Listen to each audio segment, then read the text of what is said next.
Niin.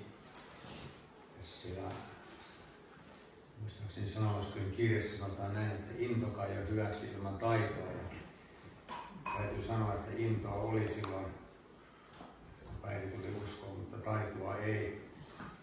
Se on vain merkillinen ilmiö sitä, että sitten kun tulee vanhemmaksi, niin tulee taitoa, mutta into aina häviää.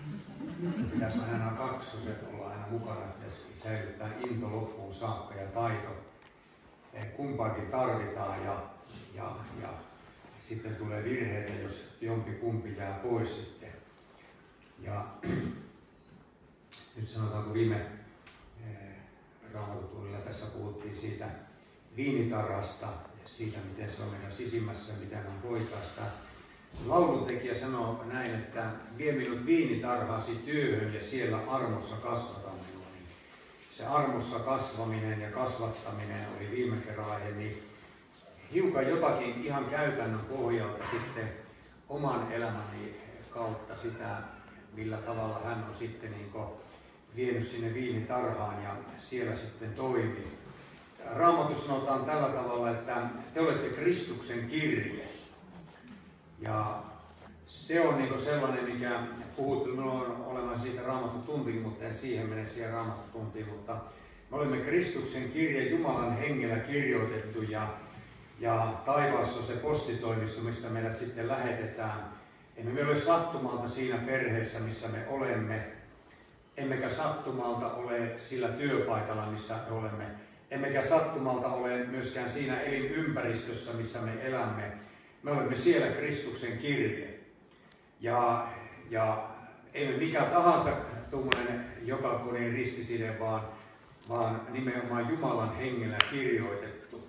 Meillä on ainutlaatuinen sanoma ja voi sanoa näin, että väliin tuo kirje on suljettuna ja välillä se on avoin. Ja Jumala haluaa avata tuon kirjeen ja kyllä meidän elämässämme tulee sellaisia tilanteita, että välillä se, niin kuin ennen vanhaan kirjeet avattiin ja edelleenkin minä avaan kirjeitä, nyt ei paljon muualta tule enää kuin verotoimistosta. Mutta kun se avataan, niin sen veitsellä avataan ja mahdollisimman terävällä veitsellä ja sehän on armollista, jos Jumala käyttää avaamaan kirjeen terävällä veitsellä. Se on paljon kivuttomampi kuin sitten, jos on tylsät puukot kyseessä. Mutta olipa tylsät tai terävät, niin joka tapauksessa aina sen takana on Jumalan käsi ja Jumala haluaa käyttää meitä myöskin. Ja kun uskoon tulin, niin mä pohdin sitä asiaa, kun tulin urheiluelämästä uskoon, että millä tavalla pitäisi antautua Jumalalle, että se olisi hänelle mieluisaa. Ja hän mielistyisi siihen, että juuri tällä tavalla. Ja kun minä tätä asiaa ajattelin ja lähdin sitä kotoa siihen erään uskovan perheen luokse ja siinä oli sitten nurmikko, sellainen matala aita, mä hyppäsin sen aidan yli siitä, niin mä kuulin sisimmässäni niin selkeästi sen äänen intuitiivisesti, samalla tavalla kuin antauduit urheilulle, antaudun minulle. Sen jälkeen se oli kaikki selvää. Ja muistan tuon urheiluelämällä, että se oli vähän erilaista kuin, täytyy sanoa niin kuin Pertti Ukkola, että hän on syntynyt väärään sukupolveen siinä mielessä, että tämän päivän urheilijat kuuntelevat kehon ääniä. Ukkola sanoi, että jos hän olisi kuullut kehon ääniä, niin aina sattui ja oli kipeätä. Mutta tämän päivän urheilija, kun mä kuuntelen heitä, kun menee kisoihin, niin ne aina sanoivat, että oli hieno osallistua. Me emme ole tässä taivasten kilparadalla sellaisia, kun sanot, oli hieno osallistua, vaan me olemme tulleet voittamaan. Raamatun juoskaa niin kuin hän, että sen voittaisitte. Se, joka voittaa, sanoo Raamattu. Ja sen tähden meillä pitäisi olla se mieli, että me lähdemme, että niin kuin lauluntekijä sanoo, maksakoon se mitä vain, mä tahdon taivaan kotiin. Ja kyllä se maksaa tällä tiellä alusta saakka, sillä on aina hintansa, kun me lähdemme menemään. Ja maksutonta ja hinnatonta kilvoitusta ei ole olemassakaan. Muistanko urheiluelämässä sitten, kun olin ylioppilaskirjoituksiin valmistautumassa ja mä ajattelin, että mä nyt valmistaudun tähän ja jätän treenit pois, josta en ollut vuosikausiin ainoastakaan treenistä ollut pois. Menin jopa kerran kuumeisena, istuin tuolille, että jos tänä iltana opetetaankin jotain semmoista, se menee multa ohi nyt. että kaverit saa vähän etumatkaa. Niin mä tulen katsomaan sen sitten homma, vaikka en itse pysty matolla tekemään mitään. Ja sitten kun mä jäin sinne kotia sitten, niin eihän mä pystynyt mitään lukemaan. Mä ajattelin, että no niin, nyt siellä valmentaja opettaa jonkun jutun ja pojat saa tästä ylimääräistä tietoa. Ja seuraavana ilta mä ajattelin, että minä menen sinne ja sitten mä pystyin paremmin keskittymään niihin kirjoituksiinkin. Toki lopputulos oli huono, 3 iitä, improbator idiotum, voi sanoa. Mutta se on toinen asia. Mutta joka tapauksessa samalla tavalla, ja sitten mä tulin uskoon, niin mä kysyin seurakunnan saarnailta silloin, kun meillä oli sitten keskiviikkona rukouskokous ja sunnuntaina oli sunnuntaikokous, niin mä kysyin, että no, onko muita kokouksia? Sitten ei ole. No, mitä muina päivinä tehdään? Ei tehdä mitään. Siis että on niin 5 päivää tyhjää ja 2 päivänä olla niin paikan päällä. No, näin se menee. Mä tein meillä oli semmoinen, että 6 päivänä mentiin ja 7 oli sitten useammat reenit sitten. Että miten se tämmöinen voi olla tämä on. Ja sitten mä sunnuntaina, kun mä olin Raisiossa, mä polin siitä sen 10 kilometriä sinne sitten Turkuun ja menin sinne kokoukseen sitten, että saatiin vähän lisää näitä kokouksia. Ja ihmettelen sitä tämän päivän ajattelutapaa, kun sanoin, että mä olen niin väsynyt, että mä pääsen kokoukseen. Miten voi olla niin väsynyt, että ei pysty, esimerkiksi mikseri ei pysty siirtämään sitä nappia sinne että niin edestakaisin, että onko se niin raskas se on. Punttiselle kuitenkin jaksaa mennä. Ja ajatellut sitä, että kun se johtuu sitä antautumisesta, ei ole antauduttu asialle, vaan se vie voimaa, kun ollaan niin toisella puolella ja riippitään tänne toiselle puolelle, niin sitä ei jää voimaa enää sille. Ja Raamattu sanoo siellä Jesajan kirjassa tällä tavalla, että nuoret miehet väsyvät ja nääntyvät, kompastuvat ja kaatuvat, mutta ne, jotka Herraa odottavat, he saavat uuden voiman. He kohottavat siipensä kuin kotkat, juoksevat eivätkä näänny. Niin ajatelkaa sitä, että nuoret miehet, parhaassa iässä olevat nuorukaiset väsyy ja nääntyy. Minkä tähden? Sen tähden, että eivät odota Jumalaa. Hän on se, joka antaa innoituksen, taidon, kyvyn ja tekee tästä hengellistä elämästä elämisen arvoista elämää. Ja kun kuolee sille vanhalle elämälle, niin sitä innokkaammin on tässä uudessa sitten mukana. Ja otan muutamia elämän esimerkkejä tästä matkan varrelta. Niitä on paljon, tuskin kirjoitan elämänkertaa, niin niitä on aina hyvä tuossa matkan varrella, mitä kaikkea on sattunut. Niin siellä uskon elämän alkuaikoina jo on tiettyjä asioita, joita Jumala opettaa. Niin mä olin sitten anoppilassa, joka on just maalaistelu emäntä, tosi hyvää ruokaa laittaa. Ja oli kunnolla syöty ja vatsa oli pullena, mä sitten menin siihen lepäämään sohvalle ja otin siihen tapaan, kun mä uskosta osattomanakin olin siellä, niin mä heitin käden tuolta selän takaa ja otin siitä päivinä, kun oli siellä vähän nuori ollut, niin siellä niin tuli Akuankan vuosikirja, ja mä tempasin tästä muutaman lehden tästä vuosikirjasta, niin mä luin sitä vuosikirjaa siinä. Niin jälleen, kun Jumala puhuu, niin se on semmoinen erikoinen ääni. Joskus se on käskevä ääni, että se vavahduttaa oikein. Joskus se on neuvova ääni, joskus se on sellainen leppeä ääni.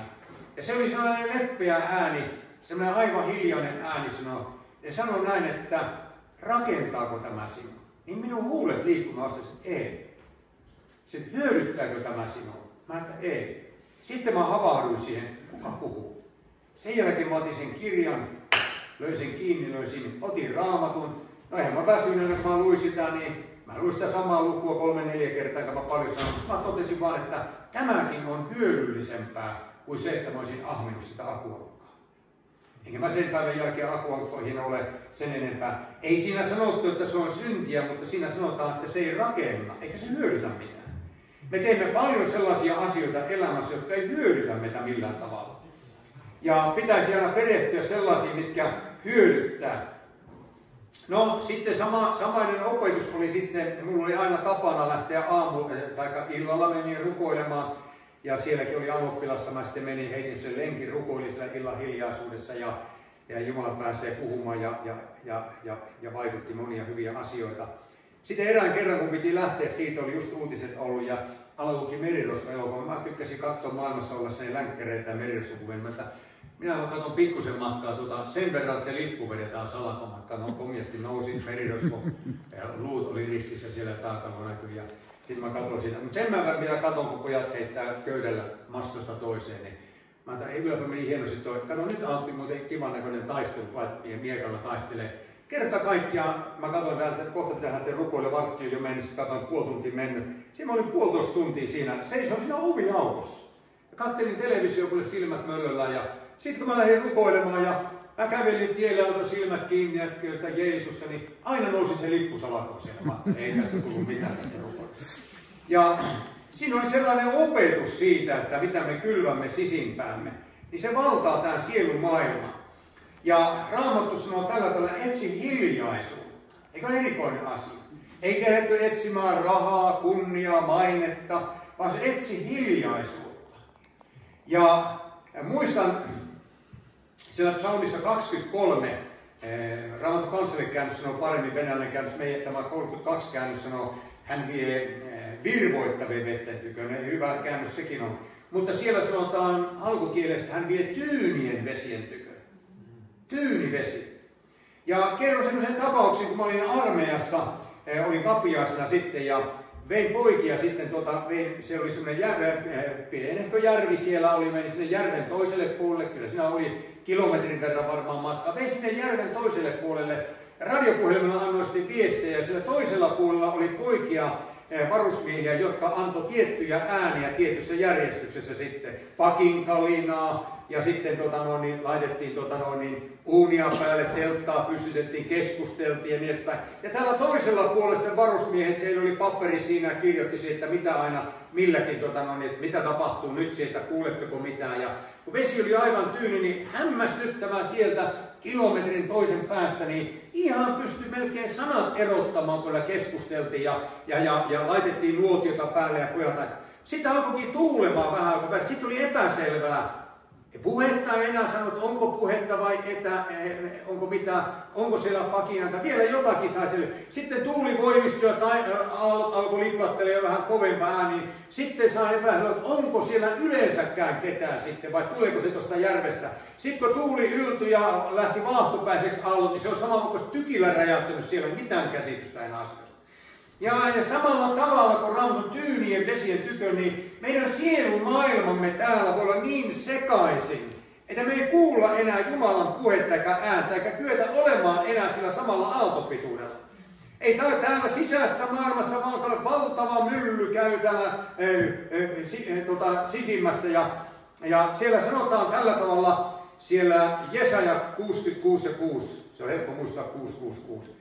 Niin siellä sanotaan näin, muistan sen ulkoakin näissä, siellä sanotaan, että metelin ääni kaupungista, temppelin ääni, Herran ääni. Se on 3 ääntä. Ja se metelin ääni kaupungista kuvaa sitä ääntä, kaikkea mitä tulee meidän ulkopuoleltamme. Ja sen takia Jeesus sanoo, mene kammioosi. Ja kun menemme kammioon, niin me saamme hiljaiseksi ympäristön sieltä. Ei kuulu radion ääntä, ei välttämättä liikenteen melua eikä kenenkään muunkaan ääntä. Ja sen tähden Jeesuskin lähti aamulla varhain, meni ylös vuorille sinne. Ei kuulunut mitään ääntä, sai olla hiljaisuudessa. Ei tullut virikkeitä ulkopuolelta, että olisi sekoittanut sitä sisäistä maailmaa. Ja kun nämä ulkoiset virikkeet on saatu sammutettua, niin se on ensimmäinen askel, mutta sitten sanotaan temppelin ääni. Te olette Pyhän Hengen temppeli. Saada täällä hiljaiseksi tämä. Maijalle pitäisi saada uudet luistimet ja Petrille pitäisi saada polkupyörä ja vanhempaille pitäisi käydä ja harkkareihin pitäisi viedä ja työpaikalla pitäisi tehdä tuo asia, vanhempailta odottaa tuolla ja kaikki asiat kaatuu, pesukone on romuna kerta kaikki, mistä saada rahat siihen ja vaimo huutaa tuolla papinetit päässä ja kaikki on sekaisin kuule ja täällä on kuule ihan niin kuin se alkuräjähdys tapahtunut sisäisessä maailmassa, niin ei siinä paljon kuulla Herran ääntä. Ja sen tähden tämä onkin isompi ongelma saada hiljaiseksi tämä. Se on aivan niin kuin ajaisi autoa satasta ja sitten menee peura edessä, mikä sen jarrot pohjaa. Auto pysähtyy, mutta romut tulee sieltä takalasilta kohti tuulilasia ja osuu välillä päähän. Niin. Ja semmoinen surina on niin kuin suolla poimis hilloja kerta kaikki on paarmaa, kärpästä, hyttystä, näkärästä kuule ja ei mitään kuule ja että mitä tästä tulee. Ja mä sanoin kerran edelle seurakuntalaiselle, kun sanoin, että muistan rukouksissa, mä sanoin, että mulla on niin valtava vaikeus saada, että mä oon joskus mennyt, että lyhtypylvään väliin voisin olla, sillä voisin keskittyä. Niin ei sitäkään mennä saada. Niin se sanoo, että muista se lyhtypylvään väliä. Sitten mä aina muistan, kun Soili sanoi, niin mä otan sen lyhtypylvänsä tuossa toi seuraava. Niin tämän välin mä muistan aina Soilia ja hänen perhettänsä. Joo. Rukous on se avain kaikkeen, että saadaan hiljaa. Sitten sanotaan Herran ääni. Raamatussa Herra puhuu hiljaisuudessa. Saada täällä, kun on tyveily. Ja sen tähden se pitäisi niin saada, että vaikka täällä ulkonaisesti kuohuisi, niin täällä meidän sisimmässämme se rauha olisi niin kuin merivirta, joka ei ulkonaisista vaahtopäisistä aalloista välitä mitään, vaan menee eteenpäin. Sen tähden siellä psalmin kirjoittaa sanoo tällä tavalla, että olen valmistanut sydämeni. Saada tämä sisin siihen, että se on aina valmis. Ja semmoisia kiukaatekin aina valmiit kiukaat. Siinä aina pitäisi olla. Ja sen tähden Raamattu sanoo, olkaa aina valmiit vastaamaan. Mutta jos tämä sisin ei ole siellä sellaisessa kunnossa, niin ei pysty. Ne tilanteet vaan menee ohi. Mutta sitten kun se on kunnossa, niin sitä vaan huomaa olevansa, että tässä mennään jonkinlaisessa virrassa, joka ei ole minun hallinnassani, mutta Jumala vaan on tässä mukana ja hoitaa näitä hommia. Ei tarvitse erikseen lähteä, että minäpä lähden tässä suorittamaan jonkinnäköisen puheenvuoron tuonne kadulle ja niin edespäin. Ei vaan se tulee arkielämässä kaupan kassalla, se voi tulla, että joku tulee tapaamaan. Ei te, kun viime viikollakin oli siitä, niin 2 päivänä peräkkäin. Ensimmäisenä päivänä, kun mä tulin töistä, istuin siihen keinuun, niin eiköhän sieltä tule 2 tämän turvallisuusalan verisuuden ihmistä, 20, 25 tyttö ja poika. Ja oli hän lähti puhumaan siitä, että miten vartijat tulee paikan päälle. Mä sanoin, että mulla on jonkun verran kokemusta tästä vartijahommasta, ja mä tarvitsen täällä vartijoita. Ja mä oon vielä 22 vuotta ollut vanginvartijana, ja sitä paitsi jos joku tulee ryöstämään minut, niin minä tarjoan kahvit ja lyön vielä bensarahat, pääsen näistä romuista eroon. Mä sitten innokkaana kuuntelin siinä, mä kerron omasta uskoon tulostani. Ja lopputuloksena oli, kun mä annoin kirjatkin, ne sanoi, että he varmaan lukee tämän kirjan. Ja sitten ne sanoi vielä, että ei meille kauppuja tullut, mutta kyllä oli niin kiinnostava keskustelu, kyllä kannatti tulla.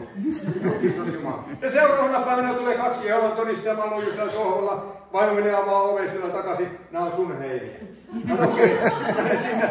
No minä pistän heti, sitten mennään siihen puutarhaan, sitten menin keinuun ja pistin pojille tuolitsen. Mutta onpa ystävällisesti, mä lähtin siihen vaan ja pojat rupesivat ottaa Raamattua, että älkää suottaa, että kun Raamattua lähdetään heti, mennään suoraan asian ytimeen. Vaimo kysyi jälkeenpäin, annatko mahdollisuutta puhua, en antanut. Ja todisti omasta uskostaan ja ajatelkaa, että kummatkin sen jälkeen, kun mä olin kaikille mä tuonut, niin sanoi, että kyllä sulla on niin erikoinen elämä ollut ja sellaisia kohtaamisia Jumalan kanssa. Ja ne otti oikein hanskan kädestä pois, sanoi, että en täytyy oikein puristaa sua kädestä. Mä sanoin, että mä toivotan teille siunausta, että te löytäisitte elävän Jeesuksen ja pääsisitte uskonnollisuudesta kohtaamaan hänet, joka elää aina ja kaikista tulee ihmisen sydämään asumaan. Jumala tällä tavalla johtaa, kun on se aina valmis kiuas. Ja se on sitten kaiken sen kiireenkin keskellä, kun on sitä aikaa irrottautua siihen rukoukseen. No, muutama semmoinen arkinen, ihan menen sinne 10 vuosien taakse. Raisiossa rakennettiin silloin rukoushuonetta ja oli tämmöinen sali siinä sitten, iso sali ja rakenteella kanssa. Ja sitten me oltiin siellä jo sivuhuoneessa, siellä tehtiin. Ja sitten siinä oli aina sitten semmoinen tilanne, että keittiö oli siellä syrjempänä ja emännät teki siellä voileipiä ja nuoria miehiä oltiin ja huumoria matkassa ja elämäintoa täynnä. Ja sitten mä juostiin sieltä täysillä, että kuka saa isommat mehtrustivoileille. Minä kyllä ihan keulilla, kun minä just olin ureilla ja usko oli ihan keulilla, että minä pääsen ensimmäisenä valittamaan parhaat voileivät, niin yhtäkkiä mä kuulin sisimmästä, että pysähdy Harri. Ja porukka meni ohi siitä ja en mä nyt niin hengellinen ollut, että mä ensimmäinen jotain hengellistä, mä ajattelin vaan, että no siinä meni se mehtrustivoileiva.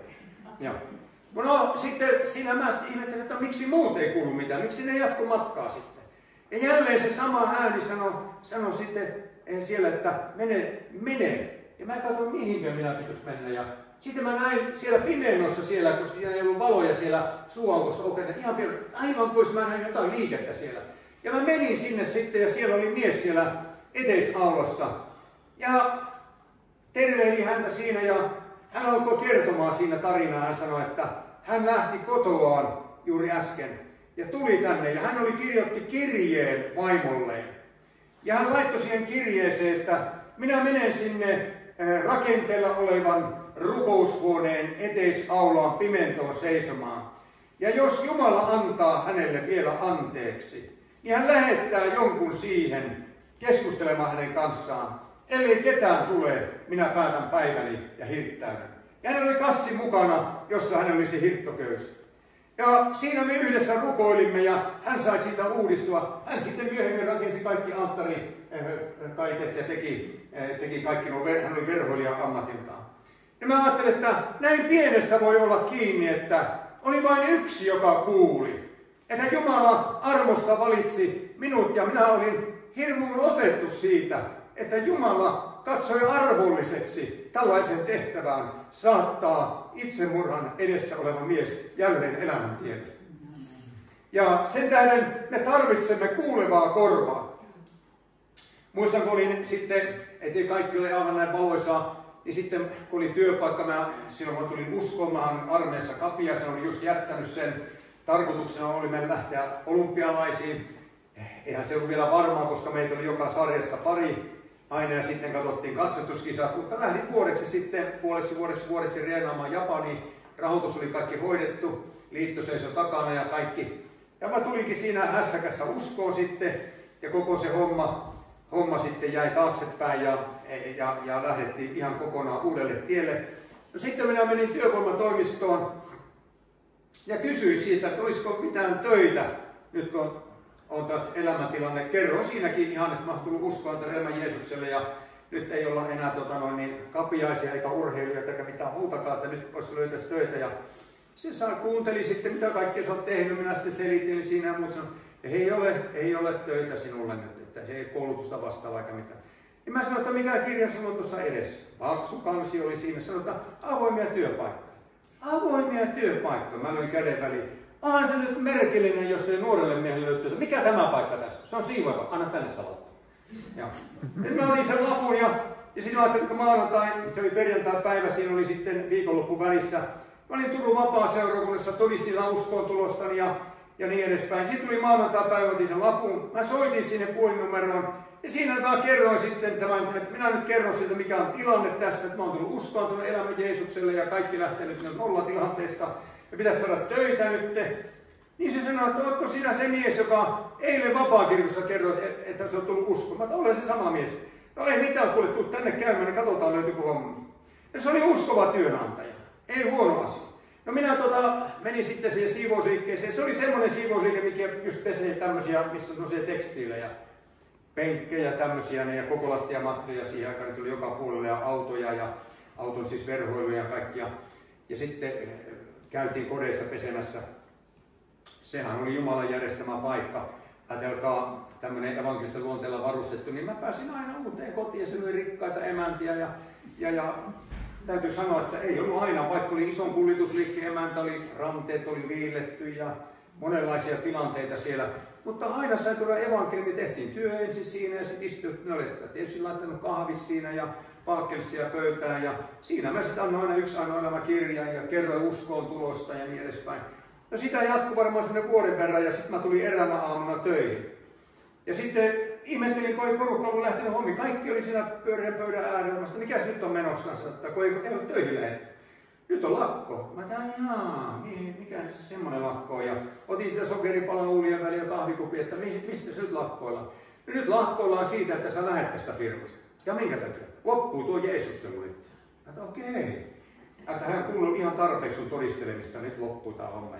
No sitten tuli omistaja itse, se uskovainen kaveri siihen. Sä miksi ei ole töissä? No sama vastaus, että on lakko ja he lakkoilee siitä, että Lampinen lähtee, että ei kuuntele enää tätä Jeesustelua täällä. Sitten se kääntyi mun puoleen se omistaja sanoi, että no Harri, mitä meinaa? Mä ajattelin, että paljon on vaihtoehtoja, ja sitä ennen, siis täällä sisäisessä maailmassa ne tunnot, mitkä oli. Ihanko perkele sanoi, kuule ajattelkaa, kun sanoi, että kun vaimo odotti sitten lasta ja muuta, että kaikki kauhukuvat oli siinä, että siellä sohvaa muuttomiehet vie pihalle sinne hankeen, kuule kerta kaikkiaan kuule. Ja vaimo itkee siellä viimeisillään kuule kerta kaikkiaan. Ja tähän loppu kuule ja kaikki kuule, työpaikat menee ja kaikki kuule. Hirmuiset kuvat siis tuolla sisäisessä maailmassa, niin saatana ajatusta ja mielitilan kautta. Se kuule veti niin synkäksi sen kuvan, että mä ajattelin, että mitä tässä tapahtuu, menee kaikki. Ja sitten mä sanoin sille omistajalle, että ei, jos sä kirjoitat mulle sitten, että mä saan lopputilin, niin että työkkäri kuitenkin kysyy, että minkä takia mä sain lopputilin. Kirjoita siihen, että Lampinen sai lopputilin, kun todisti Jeesuksesta liikaa työpaikalla. Ihan rehellisesti kirjoitetaan niin kuin se asia on. Hän meni toimistoon, oli siellä 15-20, en mä tiedä mitä hän teki, mä epäilen, että hän upoisi. Sitten hän tulee ulos siitä, että asia on selvä. No ne kaikki tietysti ajatteli sitten, niin kuin voi ajatella tässä, että Lampinen lähti. Niin se sanoi, että kaikki muut saa lopputilin, Lampinen jää. Siinä vaiheessa kaikki kääntyi, sitten kun katsoi sitä pomoa ja pomo kääntyi minun, no mitä tehdään? Niin mä sanoin, että kaikki mennä hommiin vaan. Niin me lähtimme hommiin sitten ja minä jatkoin todistamista. Ja yksi jano elämäkirja meni taas isolla joukolla eteenpäin. No, tämä sitten muistutuksena vielä siitä, että elämä siitä meni sitten eteenpäin puoli vuotta myöhemmin. Mä lähdin evankeliumin työhön ja menin sitten Poriin sinne vapaaseurakuntaan. Ja sitten oli siellä ollut jo varmaan puoli vuotta, runsas oli. Mä kävelin sitä samaa katua pitkin, missä se firma oli. Ja tämä kaveri, joka oli päälle päsmärinä siinä järjestämässä tätä lakkoa, niin hänen kasvonsa, hän oli ostanut sen firman tätä uskovaiselta. Ja oli nyt siinä päällikkönä sitten. Ja mä kävelin sitä katua ja yhtäkkiä meidän katseemme kohtasivat siinä ja hän tervehti siellä minua ja mä tervehdin takaisin. Hän pyysi sisään ja mä tulin sisään. Se istui Harri tuohon ja mä istuin siihen sohvalle hänen viereensä siihen ja hän sanoi, että tiedätkö Harri, että hänellä on 3 kertaa avattu rintakeha syövän takia. Mies, joka ei juonut, ei polttanut tupakkaa, ei juonut kahvia, ei teetä, terveelliset elämäntavat. 3 kertaa oli avattu sitä, eikä vielä tiedä mitä tulevan pitää. Niin mä sanoin hänelle, että Jukka oli hänen mielestä, kuule Jukka, sinä olet kuullut 10 ja 100 kertaa minun todistavan Jeesuksesta. Sä tiedät kaiken. Minulla ei ole mitään lisättävää enää tähän, mutta sinä tiedät, mistä apu tulee. Rukoile häntä, että löytäisit avuelämääsi. Ja siinä siunasi ja hyvästeli hänet. En tiedä, mikä hänen kohtalonsa oli. Näin Jumala erilaisilla elämän tavoilla sitten johtaa. Työpaikkojakin hän johtaa. Hän erilaisia työpaikoilla, me olemme Kristuksen kirje, niin ei ole sattumaa. Kun sellainen työpaikka, missä mä olin työnantaja, sai sydänkohtaisen ajoa talvipuolen alas, ettei rakennettu enää halleja eikä omakotitaloja. Jouduin tietenkin, kun iso perhe oli miettimään, että mistä nyt saadaan leipä. Ja rukoilin Jumalaa siinä. En saanut mitään erityistä vastausta siihen. Ajattelin sitä, että pistän oman toiminimen, joka on tänäkin päivänä voimassa ja niin edespäin. Ja lähdin sitä tietä. Niin eräs veli soittaa Jyväskylän kaupungista ja sanoo minulle sitten siinä, että kuule, hän oli aamulla rukouksessa ja kun hän nousi siitä rukouksesta ja avasi lehden ja siinä oli sellainen valtakunnallinen ilmoitus, että haetaan vanginvartijakoulutukseen, niin välittömästi Jumalan henki sanoi hänelle, että tämä on Harri sinun juttusi. Ja minä sanoin hänelle sitten, että no minä otan sen ihan vakavassani, että minä jää sitä miettimään. No se jäi sinne niin kuin B-mappiin se asia, mutta seuraavana päivänä soitti toinen mies, joka ei toisesta kaupungissa, joka ei tuntenut tätä edes. Ja sanoi, että hän näki lehdestä tämmöisen ilmoituksen ja hän koki oikein silmässään, että henki sanoi hänelle, että Harri, tämä on sinun asiasi tämä näin. Ja tämä on sinun työpaikkasi. Niin minä en tiedä mitään vankilahommista, eikä minulla mitään minkäänlaista kosketuspintaa edes sinne. Niin sitten mä sanoin Jumala, että no nyt kun tämä on 2 todistajan kautta jo tullut tämän, niin minä laitan vähän villoja. Minä yleensä en paljon villoja laittele, enkä paljon merkkejä, että minä uskon, että Jumala johtaa ilman näitäkin. Mutta olin siinä sen verran, niin epäuskonen oli siinä, että sanoin, hyvä on, minä laitan sellaiset merkit, että jos minä pääsen, kun minä menen pääsykokeisiin, selvästi sisälle, että se ei ole semmoinen rimaa hipoin, niin kuin on se ylioppilaskirjoituksessa. Että jos pääsisi vähän sillä tavalla yli, että niin kuin tämä Duplantis ihanasti niin maailmanennätyskorkeudesta, pääsit niin kuin kerralla yli sen kunnolla. No, minä sitten laitoin tämmöisen merkin ja menin pääsykokeisiin, sinne hain sinne ja pääsin pääsykokeisiin. Ja sitten kun ne tulokset tuli, niin minä olin priimuksena sisällä. Ja sitten kun se viimeinen vielä, että sitä ei ratkaise edes vaikka kuinka hyvin pääsisi sisälle fyysisesti ja kaikista testeistä ja sitten näistä kirjallisista testeistä, vaan psykologi on se, joka sanoo viimeisen lauseen siinä. Ja sitten niitä oli siinä liuta semmoisia raatisit, jonka haastattelta minä olin siinä ja ne haastatteli siinä ja psykologi sanoi sen, onko minusta siihen vai eikö minusta siihen ole. Ja psykologin lausunto oli, kun se aikaisemmin oli haastattu, sanoi, että kyllä tämä on sinun hommasi. Ja mä sanoin, sitä mieltä minäkin olen, ja Jumalakin näyttää. Niin. Ja sitten minä menin vankilaan hommiin ja siitä tuli sitten pitempi kierros. Sitä mä muistan, mä olin 2 vuotta ollut siinä. Sekin oli erikoinen tapaus siellä vankilassa. Ensimmäisenä päivänä, kun mä olin vankilassa hommissa, en ollut kenellekään puhunut mitään uskon asioista. Niin ensimmäinen vartija siellä tiskin takana sanoi, että hän on ateisti, että hänellä on turha tulla puhumaan mitään. Mä sanoin, että no, sinä saat olla ihan sitä, mitä sä haluat. Ei se minulle. Myöhemmin hän oli todella kiinnostunut henkilöstä asioista, mutta sitten mentiin eteenpäin. Mutta Jumala sitten johti, ja kun mä olin 2 vuotta ollut siinä, niin ajatelkaa, siellä tuli joitain vankeja uskoon sitten matkan varrella, niitä tuli sitten vartijoitakin, ylivartijakin uskoon ja muuta sitten. Ja se koko ilmapiiri koko siinä laitoksessa vaihtui toisella tavalla. Olihan se ihan hienoa olla työpaikalla, kun jostakin televisiosta tuli vaikka katolisesta kirkosta ohjelma, niin ne suljettiin kahvihuoneen, ne 20 vartijaa, ne laittoi kiinni. No niin, Lampinen, mitä tämä touhu on? No minä pidin 10 minuuttia sanoa, että no niin, nyt me tiedetään, aamuhartaus on ohi, kun me ei mennä töihin. Ja monena aamuna ne kysyy sitten aina se, että no mitä se Raamattu sanoo tästä asiasta, tästä ilmiöstä. Oli hienoa mennä töihin ja nähdä, miten Jumala toimii siellä. 2 vuotta oli ollut, niin mä sitten sanoin, kun iltatoiminnot oli siinä ja siinä oli 10 vartijaa ja ylivartijaa. Mä sanoin, että eiköhän se, mä ajattelin, että kun mä oon tällä Kristuksen kirjeenä ollut 2 vuotta, että Jumala on lähettänyt jo eteenpäin, jonnekin muualle sitten. Sanoin siinä, että eiköhän se ollut tässä tämä minun hommani, että pitää ruveta katselemaan uutta paikkaa. Niin tämä kaveri, joka ei millään tavalla uskossa, pikemminkin oli toiseen suuntaan, niin se sanoi sama kaveri, että älä meitä jätä, onhan täälläkin Jumalan vilja. Ja mä ajattelin, no, eihän sitä itsessään sanonut, vaan sen takia, kun hän oli sinä vuonna ylimmäinen pappi siinä. Ja minä ajattelin, että ei mitään, jatketaan hommaa ja siitä tuli sitten 20 vuotta lisäkierrosta, pari nelikautista. Näin Jumala pitää huolen. Ja erilaisia tilanteita hän lähettää ja käyttää erilaisia tapahtumia.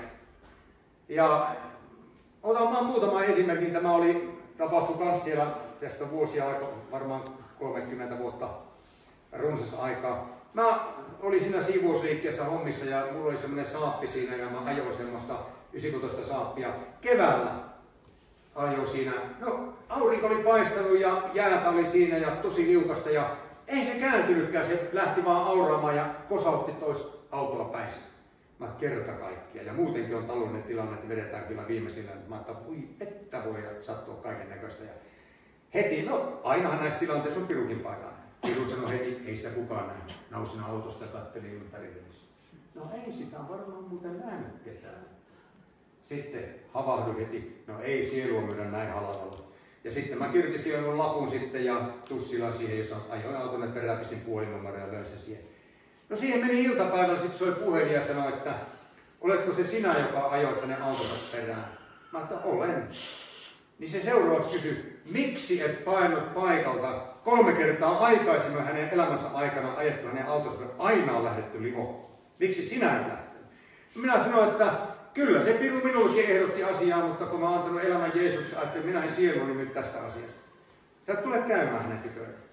Menin käymään, hän oli Lugnaussa myös sähköjohtaja, nyt jo ihan kaikkisuudessa ja asui siellä rikas mies oli kaikella tavalla. Ja sitten hän sanoi, että istu tuohon sohvalle ja hän istui sitten siinä nojatuoliin. Hän kertoo sulle tarinan. No minä kuuntelin, hän aloitti, että hän oli armeijassa lääkintämiehenä. Ja sitten hän jatkoi, että sitten erään kerran talvella, niin kun annettiin noita haavoittuneille puhdistusaineita, ne oli loppunut ja sitten ei ollut enää jäljellä muuta kuin viinaa. Niin pappi oli juonut nämä viinat ja hän joutui sammunutta pappia hinamaan ahkiolla. Siinä vaiheessa mä ajattelin, että tästä tuli kallista hommaa. Nyt tuli tämä auto kallista. Mutta mä kuuntelin siinä. Sitten se sanoi, että sitten myöhemmin, sitten oli kesäaikaa jo, niin sanoi, että hän ajoi sitä ambulanssia ja siellä on isot ristit katolla. Sodassakin on tietyt pelisäännöt, ettei tule sotarikoksia, niin ambulanssia ei ammuta. Hän näki, kun venäläinen hävittäjä ilmestyi sinne taivaanrantaan ja hän seurailee sitä, niin se lähestyi sitä. Ja kun se tuli sinne, pudotti sitä lentokonetta alemmaksi ja sille peltotieosuudelle hän katsoi, kun se avasi tulee sieltä sitä ambulanssia kohti, niin se koko pelto kiehui siinä. Niin sanoi, että hän laittoi vain silmät kiinni, että Jeesus auta. Niin sanoi, että Ei ainuttakaan luotia ollut siinä tuulilasissa. Ja hänen selkänsä takana siinä autossa oli 10 reikiä, kun se pätkä oli siinä. Niin mä sanoin hänelle sen jälkeen, kun hän tuon oli kertonut, niin mä sanoin hänelle, että se oli Jumala, lähetti enkelinsä laittamaan siimesi eteen. Ja sanoin hänelle, että etkö haluaisi antaa elämääsi tälle Jeesukselle, joka varjeli sinua sodassa sinä hetkenä, jonka nimeä sä avuksi huusit. Hän sanoi, että kyllä. Niin mä sanoin, että mennään tähän sohvalle ja pollistaan. Ja siinä rukoiltiin ja se mies antoi elämänsä Jeesukselle. Ja kun mä lähdin siitä ja oli silloin häntä, lähdin ovella, mä muistin sen auton kanssa, että niin se auto sanoi, että anna olla, hänellä on varaa ostaa käteisellä monta tuommoista autoa. Ja minä lähdin onnellisena miehenä pois. Kyllä Jumala johtaa, jos me olemme. Ja siinäkin vaan, kun oli kuulijani Jumalalle, vaikka se tuntui alussa, että tämä tulee maksamaan. Ja ihan loppuun haluan vielä yhden kertoa sinulle siunaukseksi mukaan, millä erilaisilla tavoilla Jumala voi johdattaa meitä arjen-elämässä, kun on Kristuksen kirjeet. Niin minä asuin silloin Tikkakoskella ja keskellä yötä alkoi korvaa särkemään. Aivan käsittämätöntä, että mikä ihme. Ja mä ainin puranaa ja hakat. Mä sinnittelen tämän yön läpi, että mä aamulla menen terveyskuntaan. Ei pysty. Ei pysty millään enää. Sitten siinä oli kaveri vielä, niin mä sanoin, että lähde viemään terveyskeskukseen, että mä lähden sinne nyt käymään, että täytyy saada tähän joku ratkaisu. Ja sitten kun mä lähdin siitä ja laitoin vaatteet päälle, niin siinä oli pöydällä raktaatti pinkkaa. Mä otin siitä yhden raktaatti ja laitoin sen tuohon, että ei sitä koskaan tiedä, vaikka epätodennäköistä on, niin laitoin sen tuohon. No sitten kun mentiin sinne terveyskeskukseen, mä pääsin vihdoin siihen ja lääkäri katsoi korvasta, kyllä täällä on tulehdus ja antoi siihen sitten ensin joku pakkauksen, että aamulla menet hakee sitten apteekista lääkettä ja sitten mä olin just nousemassa, että niin, tässä on raktaatti, minä annan sulle luettavaksi, oli lähdössä. Älä lähde mihinkään sillä, istu siihen varoiksi. Mä luen tämän ensin. No mä sanoin, että no istutaan tässä. No se luki sen raktaatin ihan rauhassa ja sitten se sanoi, no kerro miten sä tulit uskoon. No minä kerron. Sitten mä kerroin, niin jotenkin sisimmässä niin mä koin, kun mä katsoin, että kaveri, että tämähän on jo valmista viljaa. Puhuitavaksi sopiva. Ja sanoin tälle miehen lääkärille, että haluatko antaa elämäsi Jeesukselle tässä? Ja kyllä. Mä ajattelin, mennään tuohon lattialle. Ja mentiin siihen poliklinikkaan hänen vastaanoton lattialle. Ja hän lääkäri jätti päällä polvistui siihen polville ja minä viereen. Ja minä laskin kädet hänen päälle ja siunasin. Ja arvatkaa, kun sairaanhoitaja avasi oven ja katsoi sitä touhua, niin laittoi hiljaa kiinni sitä taivas varille, mitä täällä tapahtuu. Joo, ja lääkäri antoi elämänsä Jeesukselle. Ja sitten kun mä olin siunannut hänet elämän tielle, niin hän sanoi, että no mitäs kun hänen vaimonsa kuuluu kirkkovaltuustoon ja muuta. Että kerro, mitä Jeesus on sinulle tehnyt, niin eiköhän tuo sitten rattaat rulla sitä eteenpäin. Ja sitten ajatelkaa, menin kotiin, sinne, korvasärky pois. Joo. Ja sitten meni vuosia eteenpäin, en muista kuinka monta vuotta, mutta useita vuosia eteenpäin. Mä kerroin tämän tarinan, niin siellä oli saarnamies kuuntelemassa sitä, joka oli Intian lähettinäkin, oli muista mikä hänen nimensä oli. Niin hän sanoi, että hän tietää tämän pariskunnan, ne tuli hänen seurakuntansa, hän on kastanutkin ne siellä. Joo. Ja se erosi tosiaankin sieltä kirkkovaltuustossa ja se mies ja vaimo palvelee hänen seurakunnassaan innokkaasti elämään Jumalaa. Jumala voi tällä tavalla seurata Kristuksen kirje, kiitos Jumalalle. Ja hän haluaa johdattaa tällä tavalla ja antaa viisautta kaikkiin elämäntilanteisiin. Sinua ei tarvitse murehtia. Joskushan tuo kirje laitetaan, niin kuin äitikin, kun se kirjoitti kirjettä niin entisaikaa, niin se laittoi sen siihen piirrongin päälle odottamaan. Se voi olla, että oli viikon 2 siinä ja sitten se otti sen uudestaan esille ja oli tullut uusia tapahtumia ja kirjassa ei uutta sisältöä. Niin voi olla sinunkin elämässä, että Jumala kirjoittaa lisää, niin kuin minunkin kirjeeseeni. Ei enää puhuttu kookisodista eikä maakokisodista ja mitä kaikkia sotia niitä olikaan. Tuli enemmän viisautta, niin Jumala kirjoitti, että kato Harri, tätä muutakin voi olla kerrottavaa kuin vaan pelkkiä sotia. Ja sitten kun elämässä tulee ahdinkoa taistelu, nyt sinun on vähän kerrottavana ahdistuksissa oleville ihmisille lohdutuksia ja rohkaisun sanoa, mitä minä voi heidän elämänsä tehdä. Ja näin Jumala kirjoittaa aina lisää, ja se on semmoinen taivaallinen elämänkerta. Tapsakaan ei vielä myy niitä ollenkaan, mutta ne on taivaassa nämä kirjat. Kiitos Jumalalle. Ja näin Jumala johdattaa sinua ihmisellä tavalla ja antaa ymmärrystä ja viisautta kaikkeen, ja saat olla Kristuksen kirje. Kiitos Jumala. Täynnä intoa ja täynnä taitoa. Aamen. Kiitetään Jeesus. Kiitos elävä Jeesus, kirkkauden Herra, että sinä olet täällä tänään, sinun näkymätön olemuksesi ja iankaikkikohmiset täällä, Herra. Herra, me sinun kansanasi, Herra, me ylistämme sinun nimesi, Herra. Sinun viisautesi on käsittämätön. Herra, sinun ajatuksesi on niin paljon korkeammalla meidän ajatuksiamme, Herra kallistuja. Me emme aina ymmärrä, Herra, sinun johdatustasi, Herra, mutta anna meille, Herra, altis sydän, Herra. Anna meille, Herra, armo, Herra Jeesus. Pitää sydämemme, Herra Jeesus, sinun aaltopituudellasi, Herra kallis, että voisimme vaeltaa edeltä valmistetuissa teoissa, Herra kallisäälyjä. Jeesus, kulkea sinun aikataulussasi, että olisimme sellaisia miehiä ja naisia, jotka olisimme oikeassa paikassa, oikeaan aikaan, oikea sanoma huulilla. Kiitos elävä Jeesus. Siunaa kansaasi, täytä pyhällä hengellä ja anna armo, Herra, oikein antautua syvästi sinun käsisi. Aamen.